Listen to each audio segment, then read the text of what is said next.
চারটি আমল হুজুর আকরাম সাল্লাল্লাহু আলাইহি ওয়াসাল্লাম কখনোই ছাড়তেন না।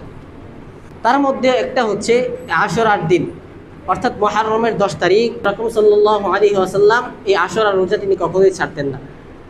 2 নম্বর হচ্ছে ওয়াল আশর, জিলহজের প্রথম দশকের রোজা, এটা হুজুর আকরাম সাল্লাল্লাহু আলাইহি ওয়াসাল্লাম কখনোই ছাড়তেন না। 3 নম্বর হচ্ছে ওয়া সালাসাতু আইয়ামিন মিন কুল্লি শাহর, প্রত্যেক মাসের 3টা রোজা, অর্থাৎ আইয়ামে বীজের রোজা যেটাকে আমরা বলি, 13, 14, 15, এই 3 দিন হুজুর আকরাম সাল্লাল্লাহু আলাইহি ওয়াসাল্লাম রোজা রাখতেন প্রত্যেক মাসে, এটা তিনি কখনোই ছাড়তেন না। 4 নম্বর হচ্ছে রাকাআতানি ক্বাবলাল ফজর, ফজরের পূর্বে যে 2 রাকাত সুন্নত, এটা হুজুর আকরাম সাল্লাল্লাহু আলাইহি ওয়াসাল্লাম কখনোই ছাড়তেন না।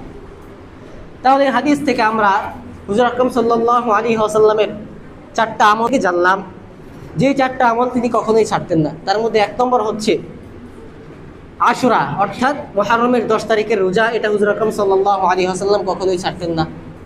2 নম্বর হচ্ছে জিলহজ মাসের প্রথম দশকের রোজা, এটা তিনি কখনোই ছাড়তেন না।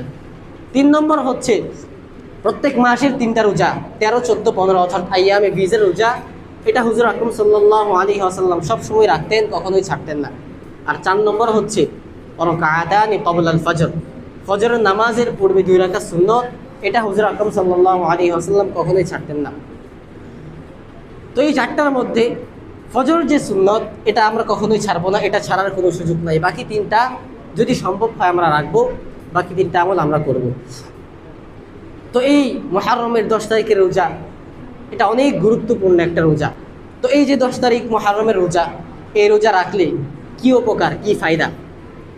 হুজুর আকরাম সাল্লাল্লাহু আলাইহি ওয়াসাল্লাম বলেন, যেই মুহররমের রোজা যেই ব্যক্তি রাখবে, আল্লাহ রাব্বুল আলামিন তার পূর্বের 1 বছরের গুনাহ আল্লাহ রাব্বুল আলামিন ক্ষমা করে দিবেন। সুবহানাল্লাহ।